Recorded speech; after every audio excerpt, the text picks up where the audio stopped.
इसको अच्छी तरह देखिए। ये दुनिया का एक सबसे जरूरी फाइनेंशियल न्यूज़पेपर है, फाइनेंशियल टाइम्स ऑफ लंदन। इसमें Adani and the mysterious coal price rise, लंबी कहानी है। पहले हमने 20,000 करोड़ रुपए की बात की थी और सवाल पूछा था ये पैसा किसका है, कहां से आया। अब पता लगता है 20,000 करोड़ का फिगर गलत था, उसमें 12,000 करोड़ और ऐड हो गए हैं, तो अब टोटल फिगर 32,000 करोड़ का हो गया है। अदानी जी इंडोनेशिया में कोयला खरीदते हैं और जब तक वो कोयला हिंदुस्तान पहुंचता है उसका रेट बदल जाता है, डबल हो जाता है। ऐसे तकरीबन 12,000 करोड़ रुपए अदानी जी ने हिंदुस्तान की जनता के पॉकेट से निकाला है। कैसे? कोल प्राइस को गलत दिखाकर, ओवर इनवॉइस करके, यहां पे बिजली के दाम को बढ़ाकर। कर्नाटक में कांग्रेस पार्टी ने बिजली की सब्सिडी दी है, मध्य प्रदेश में हम देने जा रहे हैं। अब पता लगता है कि इसका कारण अदानी जी हैं। तो हिंदुस्तान के नागरिकों को यह समझना है कि ये जो आपका बिजली का बिल बढ़ता जा रहा है, इसमें से 12,000 करोड़ रुपए आपकी जेब में से सीधा अदानी जी ने लिए हैं। और ये सिर्फ मैं नहीं कह रहा हूं, ये दुनिया का एक सबसे जरूरी financial newspaper financial times London कह रहा है। अब इंटरेस्टिंग बात यह है कि यह स्टोरी आती है मगर हिंदुस्तान की मीडिया एक सवाल नहीं पूछती। बिजली का मामला है, गरीबों का मामला है, सीधी चोरी का मामला है, मगर हिंदुस्तान में किसी भी अखबार को, किसी भी मीडिया चैनल को इसमें इंटरेस्ट नहीं है। There is a story in the Financial Times, one of the preeminent financial newspapers in the world, where they are clearly stating that Adani and the mysterious coal prices. Mr. Adani buys coal in Indonesia, and by the time the coal arrives in India, its price doubles, and he has taken approximately 12,000 crores from the pockets of the poorest people in India. Our electricity prices are going up, बिजली के दाम बढ़ते जा रहे हैं और अदानी जी over invoicing करते हैं, पैसा गरीबों की जेब से लेते हैं। He takes money from the poorest people. Interesting question to me. The Financial Times has a huge story. This story would bring down any government. This is direct theft by a man who has been protected again and again and again by the Prime Minister of India. And the surprising thing is, not a single Indian newspaper is interested in picking up this story. Not a single media channel is interested in picking up this story. We are giving electricity subsidies in Karnataka, in Madhya Pradesh. And while we are giving electricity subsidies, Mr. Adani is over-invoicing coal and stealing directly from the people of India. And I don't understand why the Prime Minister doesn't comment on this. This cannot happen without the protection of the Prime Minister of India. It is impossible. So the question is, why is there no action being taken on this gentleman? Now, I have a CC meeting, so if you have a couple of questions on this topic, because I would like you not to distract from this topic, so if you have a couple of questions in this topic, I'm happy to answer them.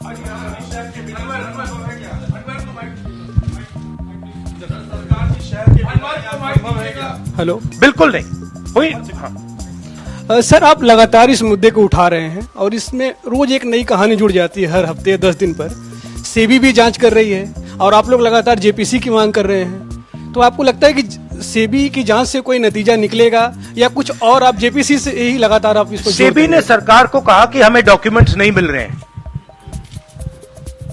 SEBI सरकार के से कहती है हमें documents नहीं मिल रहे हैं, मगर इन लोगों को डॉक्यूमेंट्स मिल रहे हैं। फाइनेंशियल टाइम्स को सारे डॉक्यूमेंट्स मिल गए और हमारी यहां पे सेबी कह रही है हमें डॉक्यूमेंट्स नहीं मिल रहे हैं। तो साफ मामला है, हाईएस्ट लेवल ऑफ गवर्नमेंट से प्रोटेक्शन है, प्राइम मिनिस्टर का प्रोटेक्शन है। 32,000 करोड़ रुपए क्लियरली प्रूवन है। इसमें मतलब ये प्रूफ है, इसमें ये मतलब ऐसे नहीं बोल रहे हैं, सारा डॉक्यूमेंटेशन है इनके पास, मगर कोई एक्शन नहीं। और इस बार तो हिंदुस्तान की जनता की जेब से चोरी किया जा रहा है। बिजली बिल जब आप पंखा चलाते हो, गरीब लोग पंखा चलाते हैं, ट्यूबलाइट चलाते हैं, तो याद रखिए जब आप बटन दबा रहे हो, जैसे ही आप बटन दबाते हो, ये जैसे मैंने अभी ये स्विच दबाया, वैसे अदानी जी के जेब में पैसा जाता है। और करवा कौन रहा है? अदानी जी की रक्षा कौन कर रहा है? हिंदुस्तान का प्रधानमंत्री। तो याद रखिए, हिंदुस्तान का युवा, अब याद रखिए, जैसे ही आप स्विच दबाते हो, चाहे वो बल्ब हो, पंखा हो, बिजली का पंप हो, याद रखिए अदानी जी के जेब में सीधा पैसा जा रहा है और अदानी जी की रक्षा नरेंद्र मोदी कर रहे हैं। 32,000 करोड़ रुपए तो हमने दिखा दिया है, पता नहीं और कितना है। आगे कैसे इस मसले को राहुल जी आप लोग उठाएंगे? नहीं, हम उठा रहे हैं, और ये मसला सिर्फ हम नहीं उठा रहे हैं, ये मसला अब फाइनेंशियल टाइम्स ने उठाया है। अलग अलग देशों में इंक्वायरी हो रही है, लोग सवाल पूछ रहे हैं, मगर हिंदुस्तान में कुछ नहीं हो रहा। हिंदुस्तान में बिल्कुल ब्लैंक चेक दिया हुआ है अदानी जी को, जो भी वो चाहते हैं, electricity, power, ports, airports, agriculture, जो भी वो करना चाहते हैं कर सकते हैं, कोई इन्वेस्टिगेशन नहीं होगा। भाइयों और बहनों, 32,000 करोड़ रुपए, ये नंबर आप याद रखिए, और आस्ते आस्ते ये बढ़ता जाएगा, क्योंकि ये आखिरी कहानी नहीं है, ऐसी बहुत और आएंगी। बढ़ता जाएगा। और याद रखिए, जब आप बिजली का प्रयोग करते हैं, अदानी जी ओवर इनवॉइसिंग करके आपके जेब में से पैसा निकाल रहे हैं। हर यूनिट में आपसे पैसा लिया जा रहा है। और मैं सिर्फ एक सवाल पूछ रहा हूं भाइयों और बहनों, युवाओं, प्रधानमंत्री अदानी जी की इंक्वायरी क्यों नहीं करा रहे हैं? एक बार नहीं, अनेक बार सवाल उठे हैं। हमने पार्लियामेंट में बात उठाई, पब्लिक मीटिंग्स में हम कहते हैं, प्रेस कॉन्फ्रेंस में हम कहते हैं, अदानी जी में क्या बात है कि हिंदुस्तान की सरकार उन पर कोई भी इन्वेस्टिगेशन नहीं करा सकती, उन पर कोई सवाल नहीं पूछ सकती? इसका कारण क्या है? इसके पीछे कौन सी शक्ति है? पूरा देश जानता है। Rahul ji, you've said that the cost of power given to common consumers being hiked because of over-invoicing of coal imports. Now, No, some I of have the not said it. A newspaper called the Financial Okay, Times. okay. You quoting the Financial newspaper, Times has yeah. said it. I am just saying what they've said. So what I want to ask you is that since some of the state governments are subsidizing by, subsidizing power to common people, now would these states be initiating some kind of probe because some of them are ruled by the Congress? Would you recommend that these? That's an interesting idea. That's an interesting idea. We'll look into it. Rahul ji, आपने लगातार आप PM से सवाल पूछते हैं कि अदानी में ऐसा क्या है कि उनकी जांच नहीं करवाई जाती। शरद पवार से क्या आपने कभी ये सवाल पूछा कि अदानी में ऐसा क्या है कि जहां एक तरफ पूरा इंडिया ब्लॉक अदानी के इशू पर एकजुट है? शरद पवार बार बार अदानी से मिलते हैं, मनसाया करते हैं, और इस पर आपकी क्या राय है? मैंने उनसे ये सवाल नहीं पूछा है। Sharad Pawar is not the prime minister of India. Sharad Pawar is not protecting Mr. Adani. Mr. Modi is, and that is why I asked Mr. Modi this question and not Mr. Sharad Pawar. If Mr. Sharad Pawar was sitting as Prime Minister of India and he was protecting the Mr. Adani, then I would be asking Mr. Sharad Pawar that question. बिल्कुल करवाएंगे, क्यों नहीं करवाएंगे?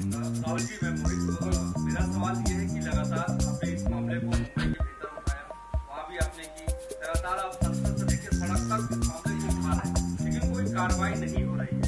Congress party के पास, राहुल गांधी के पास अब क्या रास्ता बचता है कि इस मामले को ऐसा उठाएं कि असर हो कम से कम? नहीं, देखिए, असर हो रहा है क्योंकि जो प्रधानमंत्री की क्रेडिबिलिटी है उस पर सवाल उठ रहा है और सारे लोग जानते हैं, हिंदुस्तान के लोग सब जानते हैं कि जो अदानी जी की मदद की जा रही है, जो उनको प्रोटेक्शन दिया जा रहा है, वो सिर्फ एक व्यक्ति दे सकता है, दूसरा व्यक्ति नहीं दे सकता। ये गांव गांव में लोगों को मालूम है और गांव गांव में लोगों को मालूम है कि अदानी जी ने भ्रष्टाचार किया है, चोरी की है, यहां पे ओवर इनवॉइसिंग की है, 20,000 करोड़ रुपए का मामला उठा है, पूरा देश जानता है। तो मैं प्रधानमंत्री की मदद करने की कोशिश कर रहा हूं। मैं उनसे कह रहा हूं, आप सफाई दे दीजिए, कम clean, start the investigation, defend your credibility. पर प्रधानमंत्री अपनी क्रेडिबिलिटी की रक्षा नहीं करना चाहते क्योंकि शायद कोई और कारण है। मैंने सवाल पूछा था, पता नहीं है किसका पैसा है, 20,000 करोड़ रुपए, 12,000 करोड़ रुपए, शायद ये अदानी जी का पैसा नहीं है, शायद ये किसी और का है, ये भी हो सकता है। जेपीसी आप कई सालों से डिमांड कर रहे हैं, जेपीसी तो गठित हुआ नहीं, 24 का चुनाव बिल्कुल नजदीक है, अगर सरकार बनाने का मौका आपको मिलता है, अडानी तब भी देश में व्यापार करेंगे, क्या राहुल गांधी जांच करवाएंगे अडानी का? बिल्कुल करवाएंगे, क्यों नहीं करवाएंगे, बिल्कुल करवाएंगे। ये देखिए, ये अदानी जी की बात नहीं है, ये 32,000 करोड़ रुपए हिंदुस्तान की जनता से चोरी किया गया है, इशू वो है। और कोई भी 32,000 करोड़ रुपए चोरी करेगा, उसकी इंक्वायरी होगी, क्यों नहीं होगी?